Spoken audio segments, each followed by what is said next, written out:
Kot rečeno, moje ime je Barbara Zakšek, prihajam iz Centra za kartografijo favne in flore. V bistvu mi smo zasebni neprofitni zavod, ki se primarno ukvarjamo z terensko biologijo, kar pomeni, da zbiramo podatke na terenu, v naravi, te podatke potem organiziramo, analiziramo in tudi predstavimo in posredujemo naprej. Sama se skupaj še z dvema sodelavkama primarno ukvarjam z metulji, kjer zadnja leta največ pozornosti posvečamo spremljanju njihovega stanja, torej monitoringu in pa tako zasnovi, kot potem spremljanju učinkovitosti ukrepov za ohranjanje metuljev in pa z samim proučevanjem ekologije, kar je v bistvu tista osnova in ključ za uspešno ohranjanje vrst, kar si bomo tudi, upam, da tekom današnjega predavanja pogledali. Torej, kako sem si nekako zastavila današnje predavanje, najprej bi si pogledali, kaj so metulji in kaj le-ti potrebujejo, zakaj metulji potrebujejo varstvo, kaj so tisti razlogi in pa potem tudi primere ukrepov in pa dobrih praks, ki so bili izvedeni v Sloveniji za varstvo metuljev. Torej, metulji so ena izmed največjih in pa široko prepoznavnih skupin žuželk. Najverjetneje jih vsi poznate, verjetno ni človeka, ki ne bi takoj, ko omenimo besedico metulj, nekako si prislikal v predstavo v bistvu te žuželke. Kaj je pa tisto, kar res definira metulje, sta pa v bistvu dva para kril, ki sta prekrita z luskami. V bistvu te luske, to je tisto, ko ste verjetno že kdaj prijeli metulja v roke, predvsem kot otroci recimo, in vam je na prstih ostal prah. Temu v bistvu, ja, po domače rečemo prah, ampak gre za luske, ki v bistvu metuljem dajejo torej značilne barve in pa jim tudi na nek način omogočajo vodoodpornost, kar pomeni, da v kolikor kapljice padejo na metuljeva krila, zaradi teh luskic v bistvu spolzijo. Še druga značilnost, ki pa je značilnost metuljev, pa je, da je obustni aparat preoblikovan v sesalo, kar pomeni, da v bistvu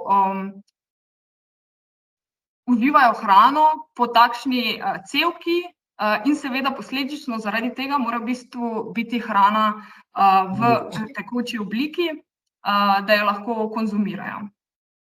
Za metulje je značilna tudi popolna preobrazba. Verjetno je to nekaj, kar nas v svetu metuljev najbolj fascinira. Nekoliko o tem bomo si pogledali kasneje in pa tradicionalno jih delimo na dnevne in pa nočne metulje. Zakaj tradicionalno? V bistvu zaradi tega, ker to je bila prvotna delitev in pa potem kasneje so raziskovalci ugotovili, da v bistvu za to delitev ni sistematske oziroma evolucijske podlage, kar pomeni, da so si nekatere skupine dnevnih metuljev v bistvu bolj sorodne z skupinami nočnih metuljev, kot v bistvu sama skupina nočnih metuljev med sabo in pa dnevnih med sabo. Kljub temu to delitev še vedno ohranjamo, zato ker je ljudem precej blizu in je še vedno v splošni uporabi. Kako pa ločimo dnevne in nočne metulje? Po imenu bi rekli, dnevne lahko srečamo podnevi in pa nočne po noči. Temu pa ni čisto tako. Dnevne bomo res srečali izključno podnevi, kar pomeni, da so dnevno aktivni, dočim nočni metulji so pa zelo raznolika in pestra skupina in so nekatere vrste aktivne samo podnevi, nekatere samo po noči, nekatere vrste pa v bistvu podnevi in po noči. Tako da, če srečamo metulja podnevi, bomo težko z gotovostjo trdili, ali gre za dnevnega ali za nočnega metulja. Druge lastnosti, po katerih jih lahko ločimo, so pa oblika tipalk. Dnevni metulji imajo izključno betičaste tipalke, kar pomeni torej v bistvu takšna nitka in pa na koncu zadebelitev. Dočim pri nočnih metuljih pa najdemo druge oblike tipalk, kot so nitaste, glavničaste, peresaste in tako dalje.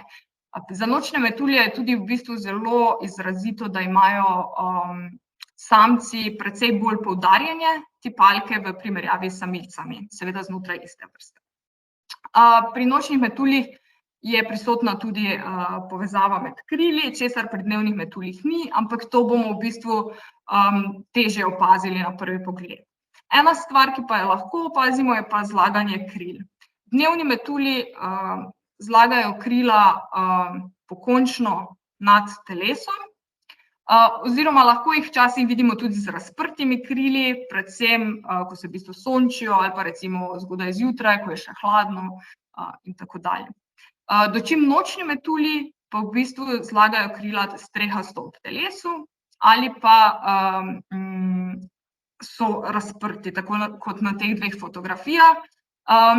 Redko oziroma nekatere vrste, predvsem iz družine pedicev, pa lahko zlagajo krila tudi pokončno nad telesom in na nek način v tem oziru spominjajo na dnevne metulje.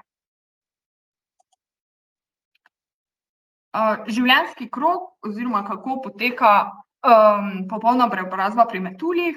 Torej, odrasli osebki po parjenju samice odložijo jajčeca. Iz teh jajčec se razvijajo gosenice. Gosenice so v bistvu, njihova glavna naloga je veliko jesti in čim hitreje v bistvu čim več pojesti, no.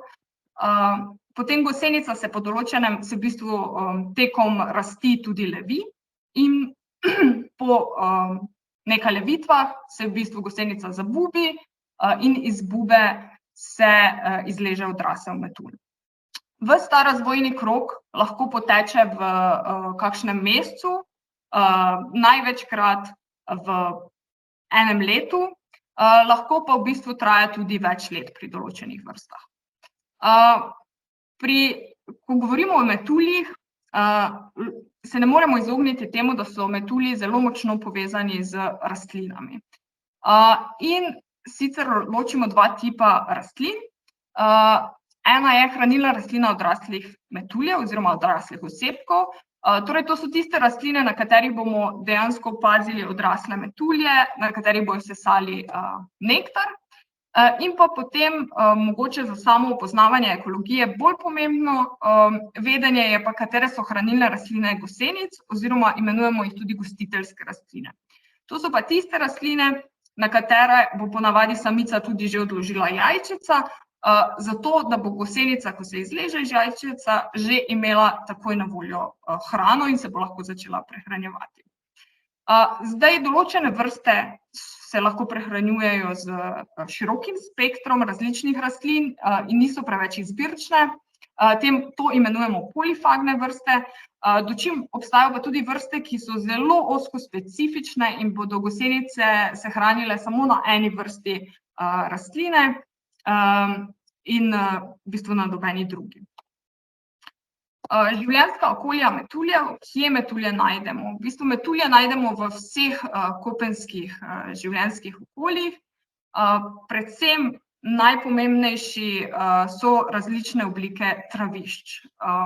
To seveda zdaj govorim v bistvu za naš prostor, evropski, za Slovenijo.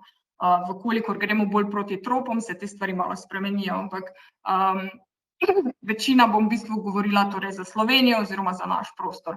Kot rečeno, travišča so tista, ki so najpomembnejši habitati za metulje. Vkolikor govorimo, in seveda tukaj govorimo tako o dnevnih kot o nočnih metuljih. Na traviščih bomo srečali večjo pestrost dnevnih metuljev, dočim recimo, vkolikor se bomo premaknili bolj v gozd, bo pestrost nočnih metuljev večja kot recimo na travnikih.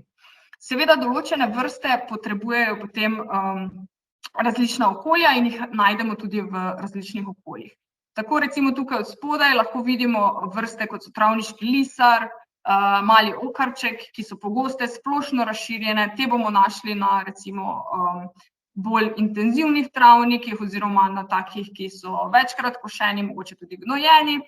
Dočim močvirskega cekinčka, travniškega postavneža bomo pa našli na močvirnih travnikih, ekstenzivno gojenih in tako naprej. Potem na suhih travnikih, ki jih ponavadi pri nas najdemo na pobočjih, ali pa bolj v zahodni Sloveniji, recimo tudi v ravnini na Primorskem, bomo pa našli vrste, ki so prilagojene na ta življenjska okolja. Seveda potem tudi v mejicah, na gozdnem robu in tako dalje v bistvu najdemo druge vrste. Pestrost metuljev pri nas.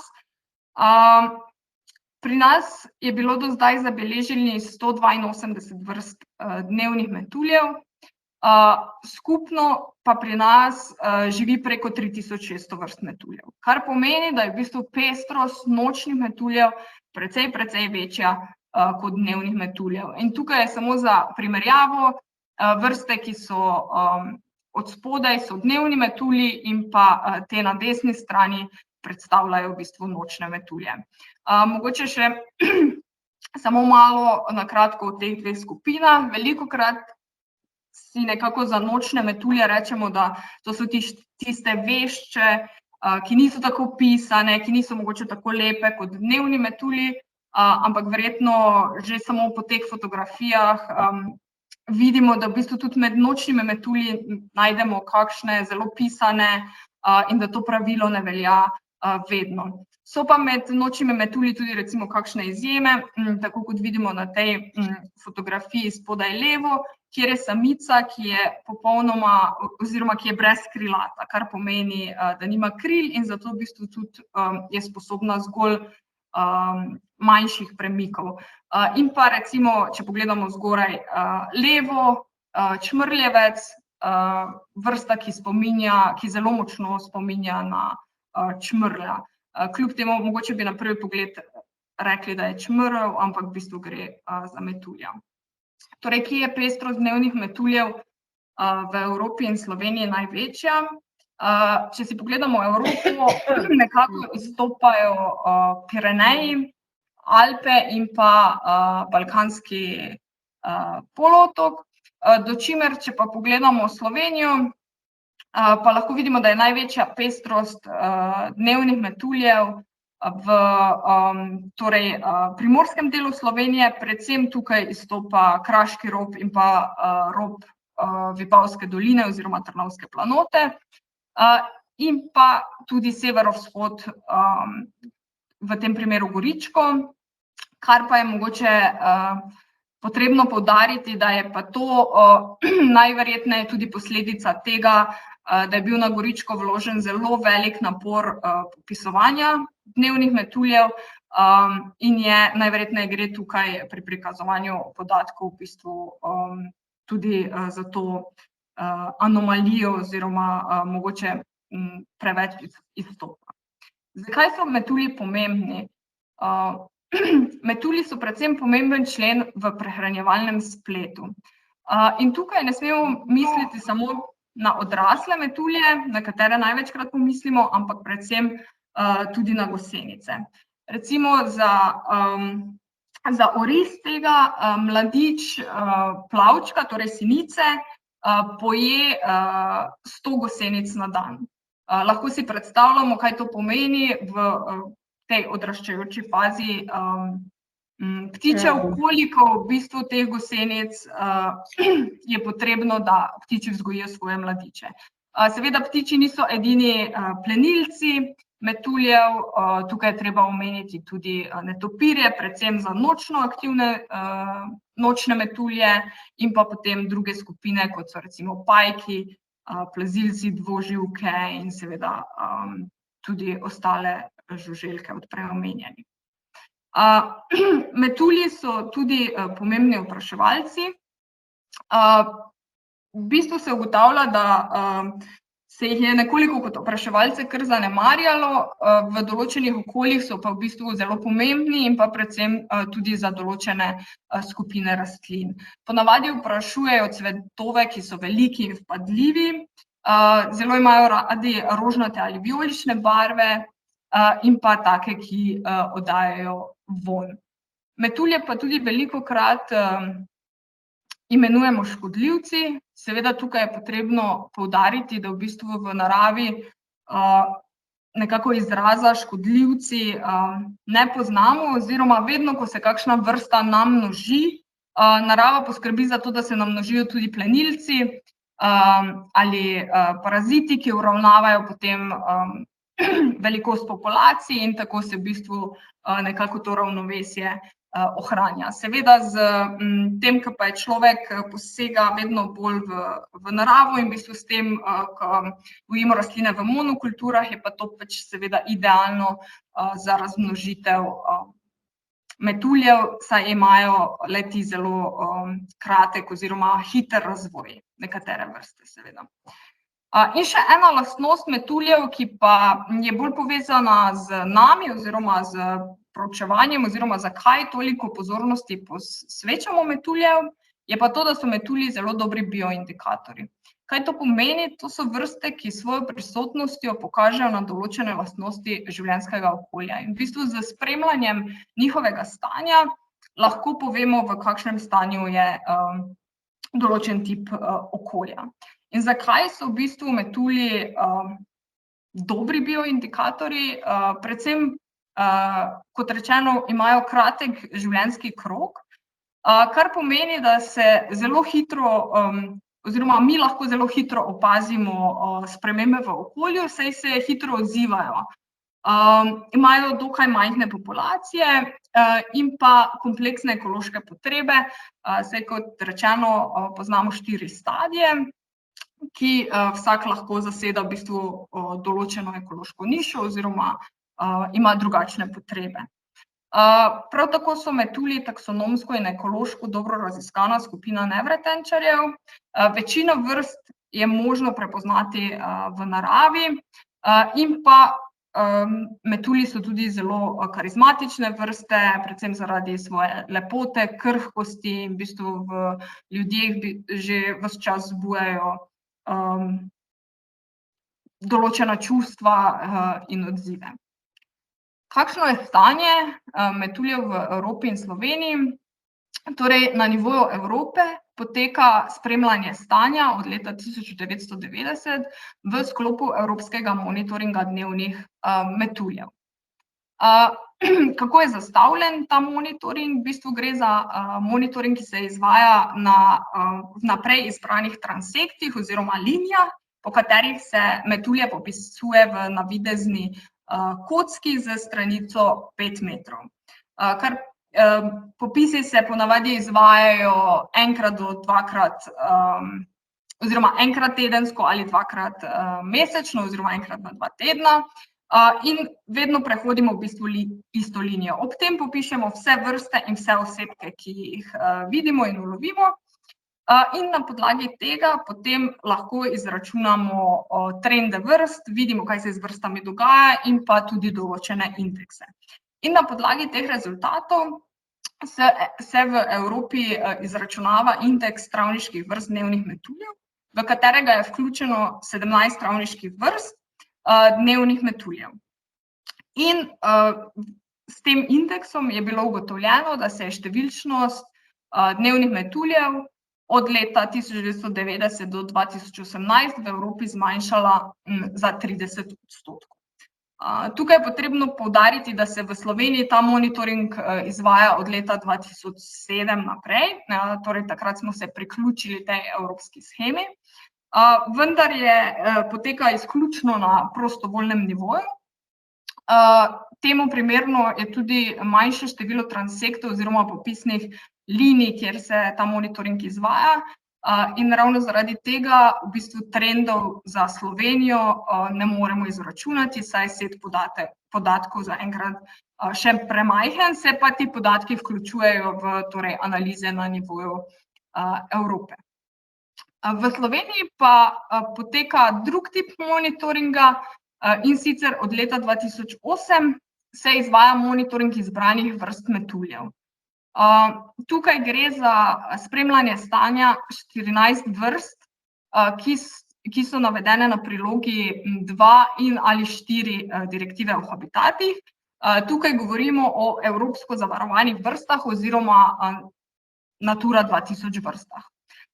Ta monitoring je bil v bistvu zastavljen primarno za poročanje po 17. členu direktive o habitatih, torej vsaka država članica Evropske unije je v bistvu dolžna spremljati stanje teh vrst, ki so navedeni na direktivi o habitatih in tudi za obdobje oziroma na vsakih 7 let so države članice tudi dolžne poročati o stanju teh vrst. In ocene stanja za vrste, ki živijo v Sloveniji oziroma torej za teh 14 vrst, je v bistvu zgolj za 2 vrsti je stanje ocenjeno kot ugodno, za 2 vrsti kot neznano in pa za kar 10 vrst kot neugodno. Kaj je pa tisto, kar metulje ogroža? V bistvu primarno je to izguba in pa spremembe življenjskega prostora. Kaj so pa v bistvu tisti vzroki, ki to povzročajo? So pa velik delež je v bistvu v kmetijski rabi, kot rečeno, torej metulji, njihov pomemben oziroma najpomembnejši življenjski prostor v Sloveniji oziroma v Evropi so travišča in seveda tukaj poteka neko upravljanje. Na eni strani imamo intenzivno kmetijstvo, kar pomeni za travišča uničevanje oziroma recimo preoravanje, intenzifikacija, potem pogosta košnja, gnojenje, dosejevanje in tako dalje. In pa na drugi strani imamo pa opuščanje kmetijske rabe. To se dogaja predvsem v Sloveniji na hribovitih predelih, kjer ni več interesa po kmetovanju, kjer se ljudje tudi opuščajo kmetije in tako naprej. Potem ogroža tudi gozdno gospodarstvo, predvsem z tem, da vpliva v bistvu na katere vrste drevesne se favorizira, potem tudi recimo z goloseki, z posegi v gozd in tako naprej. Potem urbanizacija in gradnja infrastrukture, invazivne tujerodne vrste, tukaj seveda predvsem rastlinske, ki spreminjajo življenjska okolja metuljev. Potem klimatske spremembe. Klimatske spremembe sicer lahko imajo tako pozitiven kot negativen vpliv na metulje. Zelo pomembno je treba poudariti svetlobno onesnaženje, predvsem tukaj govorimo o nočno aktivnih nočnih metuljih, torej o vrstah, ki potrebujejo temno noč, zato da lahko živijo, torej se razmnožujejo in opravijo svoj cikel. Zatem, ko mi osvetljujemo, v bistvu pretirano vplivamo na te vrste. In pa potem kot zadnjo tudi trgovina z metulji in pa zbirateljstvo, sicer na srečo je tega vedno manj, to je bil bolj problem v preteklosti, kljub temu pa so še vedno lahko določene populacije, ampak tukaj res govorimo o samo določenih populacijah, ki so zaradi tega lahko ogrožene. Torej, spremembe v krajini oziroma kot rečeno, nekako intenzifikacija je tista, ki vpliva ne samo na metulje, ampak v bistvu na splošno zmanjševanje biodiverzitete. Kaj to pomeni? V bistvu v zadnjih desetletjih smo zelo močno spremenili kmetijsko krajino, kar pomeni, da smo določene strukture izločili iz krajine, določena zemljišča tudi povezali, seveda vse iz vidika, da je pridelava in tudi obdelava zemljišč lažja. Moramo pa imeti tukaj v mislih 2 stvari. Eno je torej dejansko izginjanje habitatov, kot so recimo mejic, tudi če travnik preorjemo, na drugi strani pa v bistvu tudi sama sprememba kvalitete habitata. Torej, tudi če imamo mi travnik, še vedno travnik ni enak travniku, ne. Tukaj gre lahko za intenzifikacijo ali pa zaraščanje, torej spremembe znotraj istega nekako življenjskega okolja. Recimo en primer, to je vas na Goričkem, že na tem ravninskem delu Goričkega, Motvarjevci, kjer izvajamo monitoring določenih vrst metuljev že od leta 2008. In tukaj lahko na satelitski sliki zelo lepo vidimo v bistvu te spremembe, ki so se zgodile. predvsem na tem južnem delu. Tukaj so bile včasih travniške površine, na katerih so živeli tudi ogrožene in zavarovane vrste metuljev.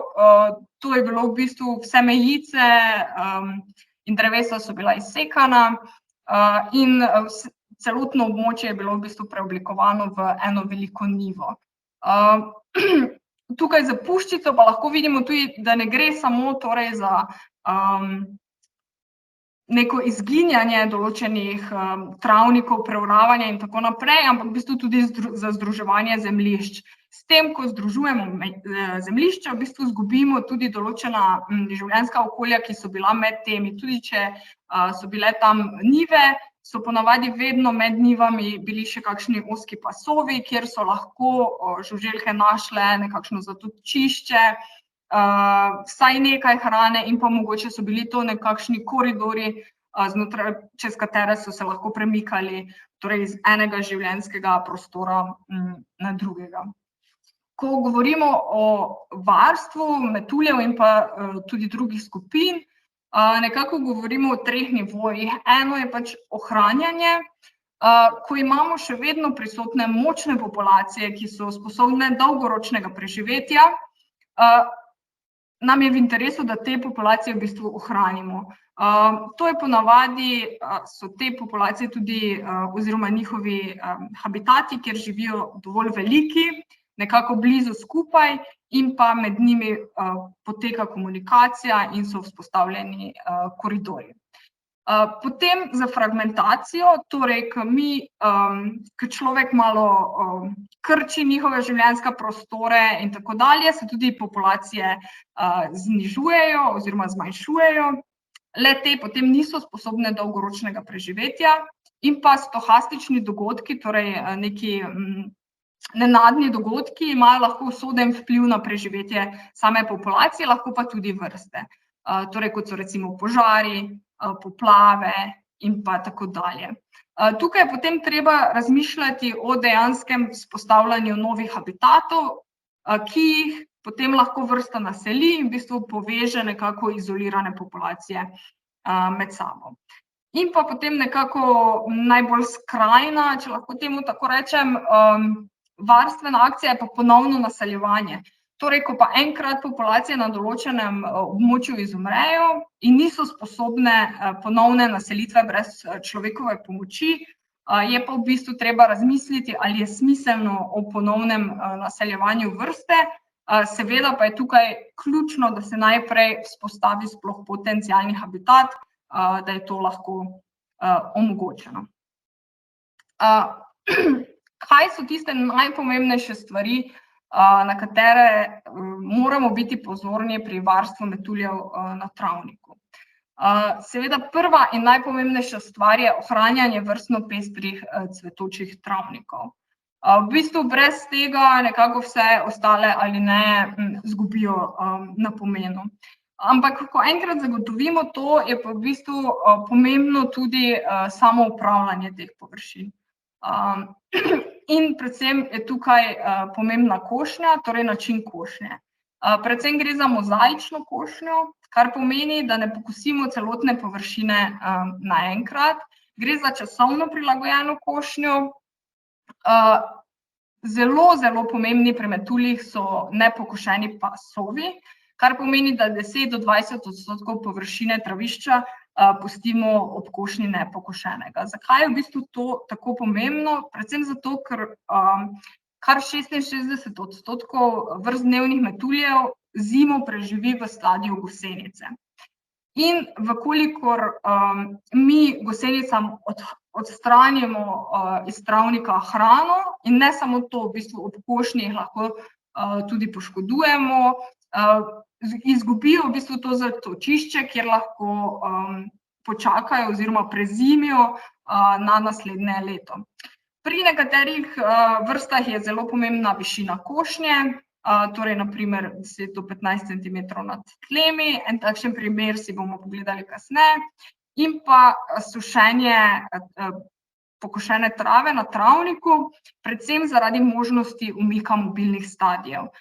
Torej, če mi pokosimo in travo pustimo, da se posuši.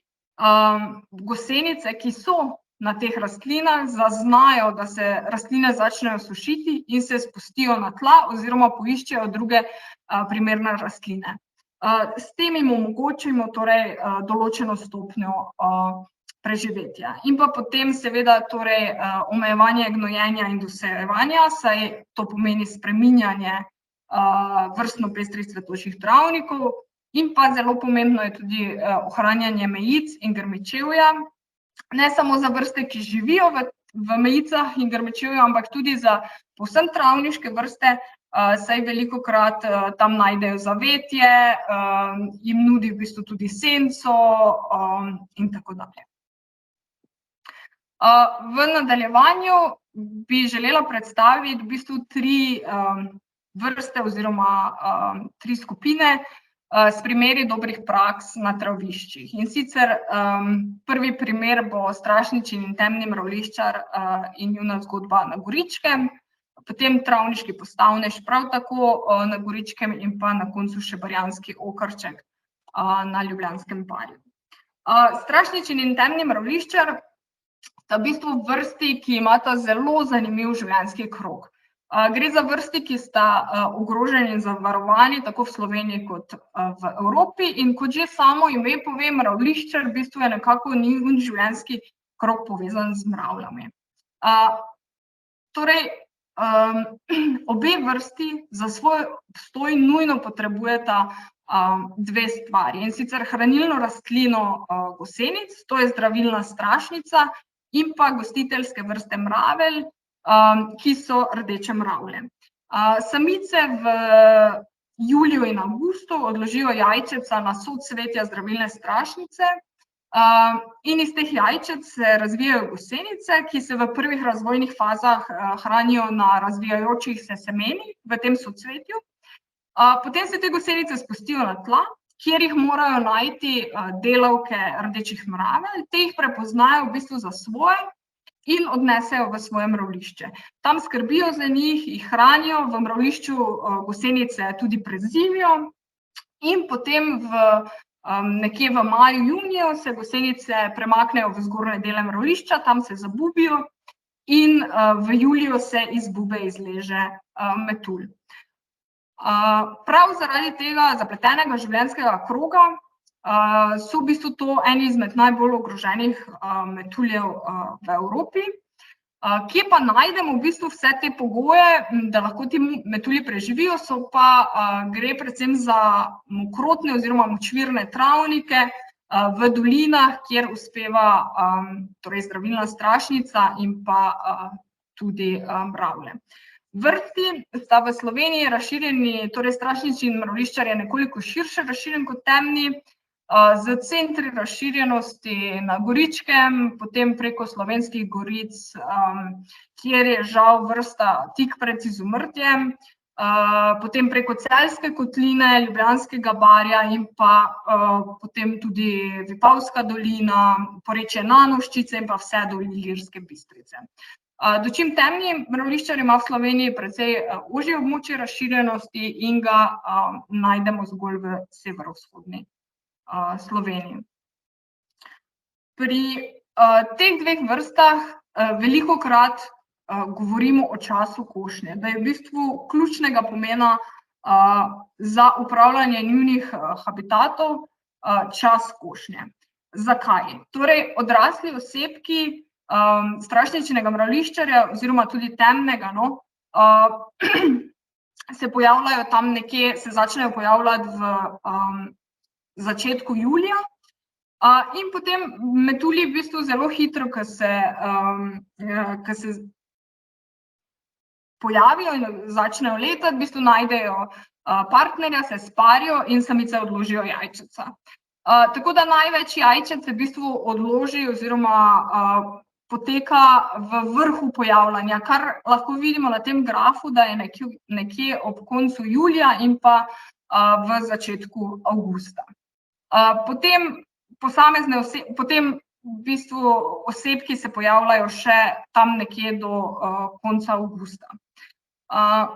In kot rečeno, samice potrebujejo cvetoče zdravilne strašnice, na katere lahko odložijo jajčica.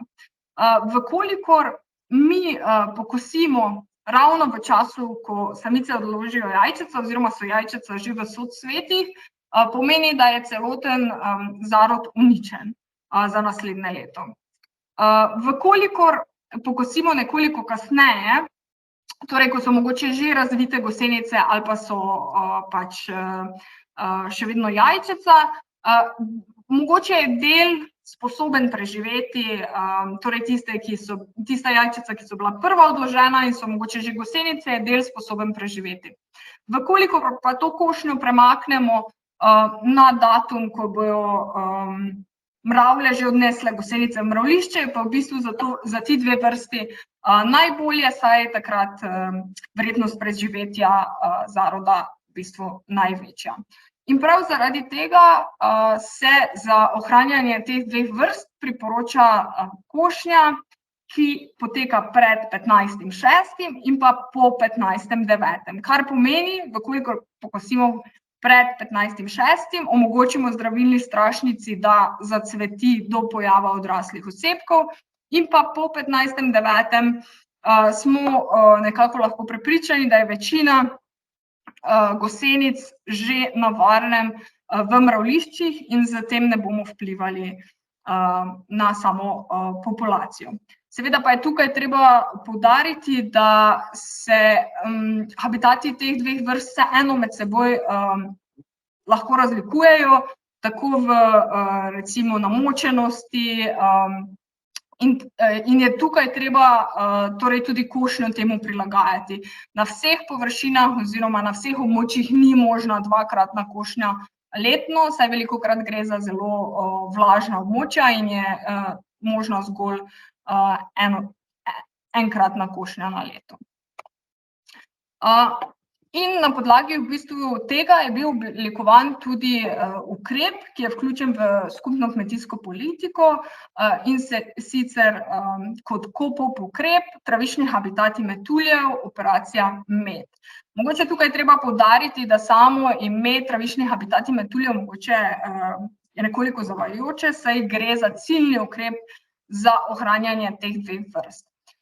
In tukaj je glavna omejitev tega ukrepa oziroma glavni poudarek prav na košnji, ki ni dovoljena od 15. junija do 15. septembra tekočega leta, razen na Ljubljanskem barju, kjer je omogočena košnja po 1. septembru. Paša, mulčenje in gnojenje niso dovoljeni čez vse leto, prav tako uporaba fitofarmacevtskih sredstev ni dovoljena čez vse leto, obvezno je spravilo travinja in pa v primeru pojavljanja invazivnih tujerodnih vrst sta obvezni 2 košnji letno. Vkolikor se kmetje odločijo za vpis v ta ukrep, lahko dobijo finančno podporo in pa lahko se odločijo tudi za nadgradnjo tega ukrepa, ki pa je, da torej za GERG velikosti najmanj 0,3 hektarje se pusti nepokošen pas, ki mora predstavljati 5 do 10 površine in na najožjem delu ne sme biti ožji od 5 metrov in pa da se trava pospravi kot mrva. Vkolikor se odločijo za to nadgradnjo, dobijo tudi višje plačilo. Ta ukrep v nekako podobni obliki je v skupno kmetijsko politiko vključen že od leta 2007, kljub temu pa, kot rečeno, sta ti dve vrsti v Sloveniji še vedno v zelo močnem upadu.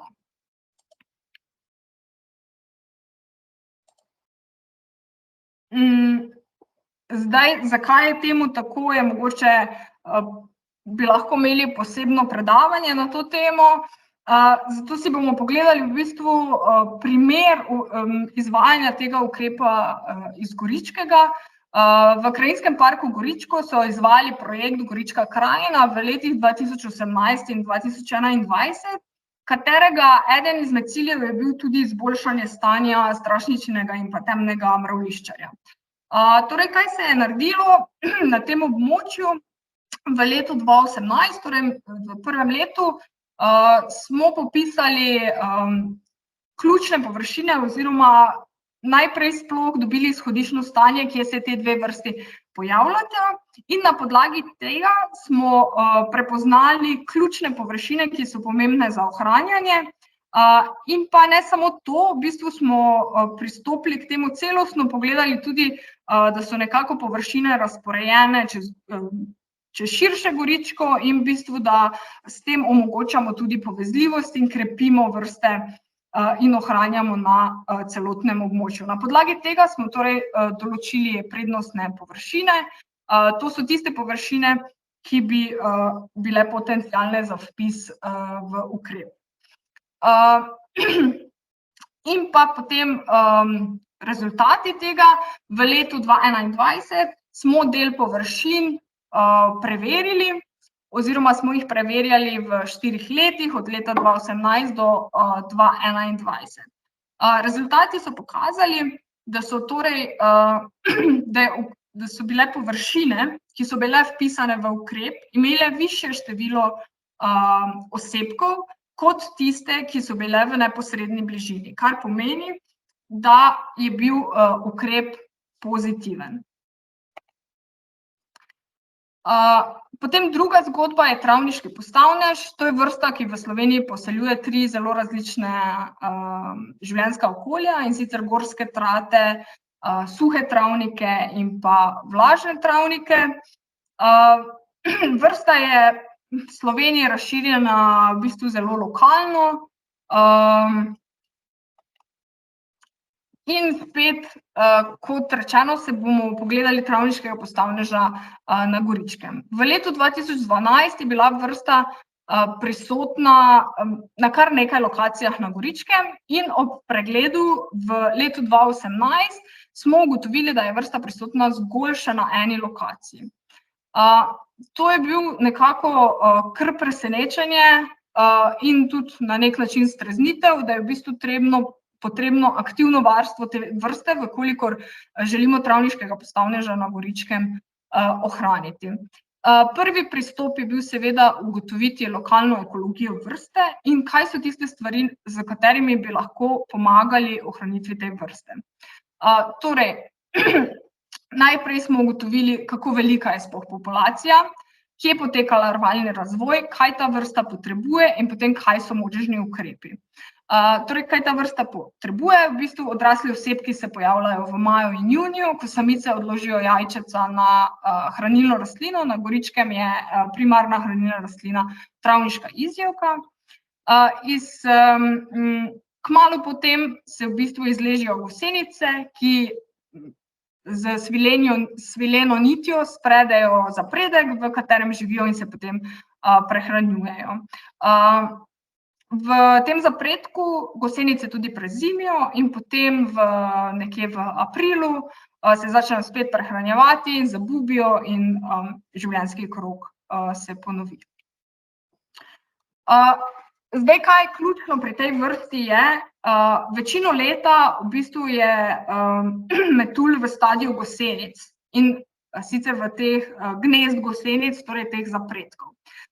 In z upravljanjem oziroma s košnjo mi lahko te zapredke oziroma jih velikokrat v bistvu poškodujemo. Zato smo ugotovili, da je smiselno ciljno označiti, kje so gosenice travniških postavnežev in se ob košnji temu izogniti. Tako smo torej na tem površini z takimi količki, kot je vidno na tej fotografiji, označili gnezda gosenic in upravljalec se ob košnji tem območjem izogne. S tem je bilo v bistvu omogočen torej celoten razvoj, prav tako pa v bistvu ni bilo na celotnem območju neke prepovedi košnje in še vedno se je del površine lahko pokosil. Tukaj se je izkazalo, da je v bistvu bil ta ukrep zelo uspešen, saj smo v bistvu od leta 2018 naprej zaznavali povečanje velikosti populacije na tem območju. Seveda se pa tukaj postavlja vprašanje, kako naprej. Kot rečeno, trenutno je prisotna zgolj še ena populacija na območju Goričkega. In tukaj so seveda smiselna vprašanja, ali je ta populacija sposobna dolgoročnega preživetja, ali bi tukaj bilo potrebno vzpostavljati nove habitate in s tem omogočiti vrsti kolonizacijo teh območij in populacijo krepiti na ta način, ali je v bistvu tukaj mogoče že čas za ponovno naselitev in na ta način krepiti v bistvu populacijo v tem Natura 2000 območju. Seveda pa tukaj ne smemo mimo tega, da je to vseeno območje, ki je zelo blizu Madžarske in da je tukaj nujno v bistvu pristopiti torej tudi za madžarsko stranjo, saj metulji seveda ne poznajo mej. In potem še zadnja vrsta na traviščnih habitatih, in to je barjanski okarček. Lahko bi ga poimenovali metulj, ki premika meje v slovenskem naravovarstvu. Tako ga je poimenovala, v bistvu to je poimenovala Tatjana Čelik iz ZRC SAZU-ja, ki se zelo intenzivno ukvarja z to vrsto in tudi v bistvu zdaj to, kar bom predstavila, je nekako njeno delo. Torej, vrsta v Sloveniji živi na dveh različnih habitatih, in sicer mokrotnih travnikih in pa suhih traviščih. Mokrotni travniki poseljujejo v osrednji Sloveniji in pa suha travišča v zahodni. Na Ljubljanskem barju oziroma v tej osrednji Sloveniji je v bistvu še v prejšnjem stoletju barjanski okarček poseljeval kar velik del Ljubljanskega barja. Leta 2018 pa je bila prisotna zgolj še ena populacija, katere velikost je bila ocenjena na 300 do 400 osebkov. In prav zaradi tega je bilo to prepoznano kot ključno oziroma kot tisto, kjer si vrsta ne more opomoči sama in kjer rabi v bistvu našo pomoč. Zato se je odločilo za reintrodukcijo in pa krepitev izvorne populacije. Seveda je bil tukaj velik napor narejen že pred samo reintrodukcijo, kar pomeni, da so bili določeni habitati v takšnem stanju, da je do reintrodukcije sploh lahko prišlo. Torej, kaj pomeni v bistvu reintrodukcija? Gre za ponovno naselitev vrste na določeno območju, kjer je že bila prisotna. Kaj se je naredilo? Vzelo se je samice iz narave, ki so bile oplojene.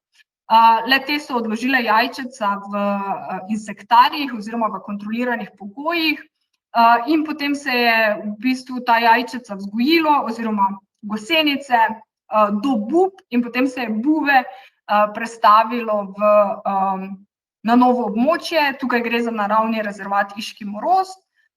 Bube se je preneslo v reintrodukcijski šotor, ki ga lahko vidimo na tej fotografiji, predvsem zato, da je bila onemogočena disperzija oziroma to, da bi se osebki izgubili in da so bili nekako, da se jih je zgodilo, da na tem območju odložijo tudi jajčeca. Reintrodukcija je bila uspešna, saj se je v bistvu, torej je trenutno vzpostavljena nova populacija na naravnem rezervatu Iški Moroz in tako imamo na Ljubljanskem barju trenutno prisotni dve populaciji barjanskega okarčka.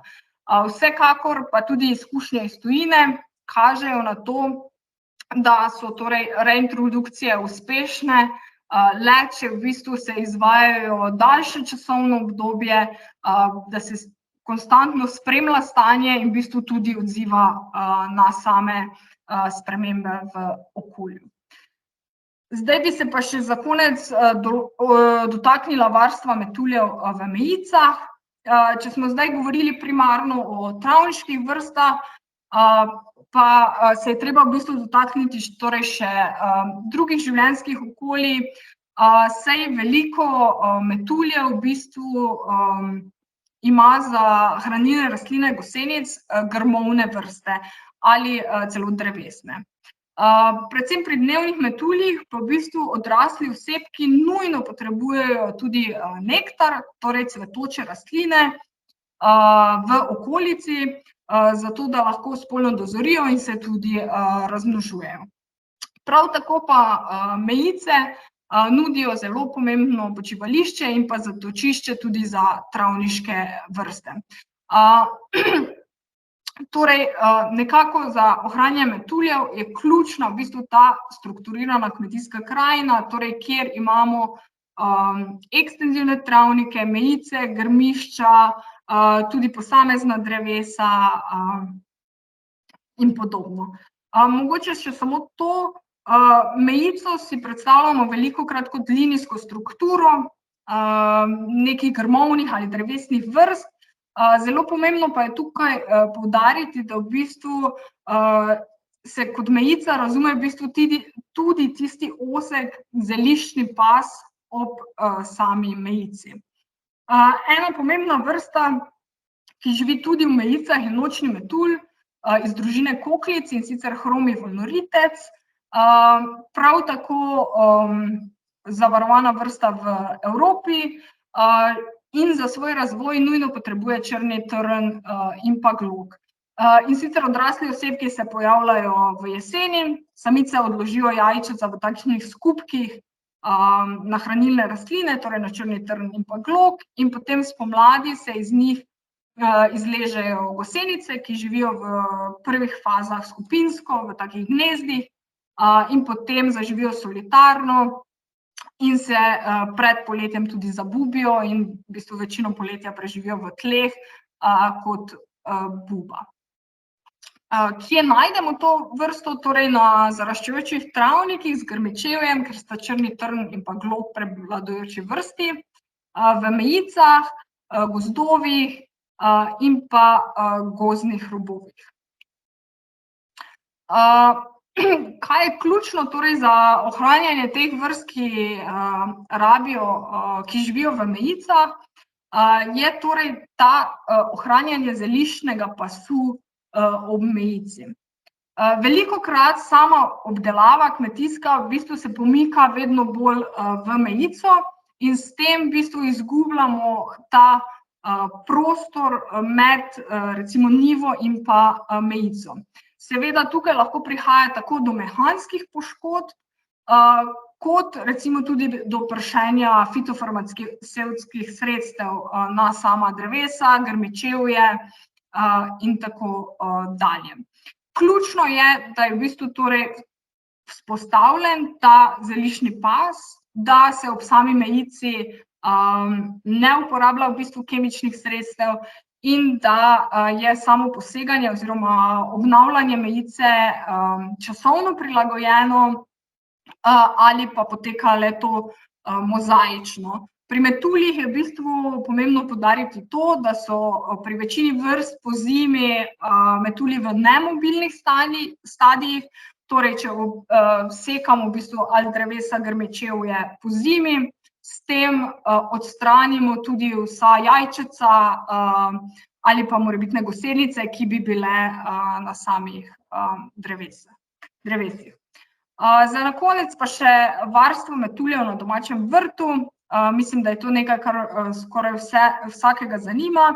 Torej, kako lahko pomagamo metuljem v bistvu z nekimi zelo malimi ukrepi že na našem vrtu. Torej, predvsem na vrtove sadimo domorodne rastlinske vrste. Del vrta, če je le to mogoče, pustimo na nek način divji ali pa neurejen, lahko temu rečemo.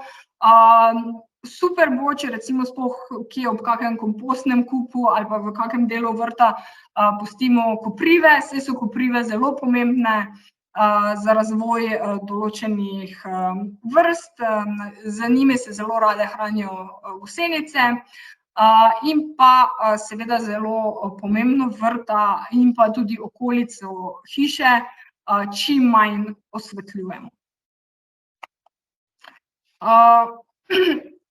Za konec še samo, če povzamemo in pogledamo naprej. Dnevni metulji so glavna nevretenčarska bioindikatorska skupina za spremljanje stanja v kopenskem okolju in kmetijski krajini, zato je nujno njihovo dolgoročno spremljanje in seveda tudi odzivanje v bistvu na te rezultate. Stanje dnevnih metuljev in njihovih življenjskih okolij v Sloveniji in Evropi se slabša. Prilagojeno in usmerjeno upravljanje vodi v izboljšanje stanja populacij in v bistvu tega bi moralo biti čim več. In pa nujen je celostni pristop k varstvu na vseh nivojih in pa sektorjih. Na koncu bi se vam rada zahvalila, da ste zdržali z mano to uro in pa v bistvu podelila željo, da upam, da bojo te lepote lahko opazovale oziroma občudovale tudi prihodnje generacije. Hvala.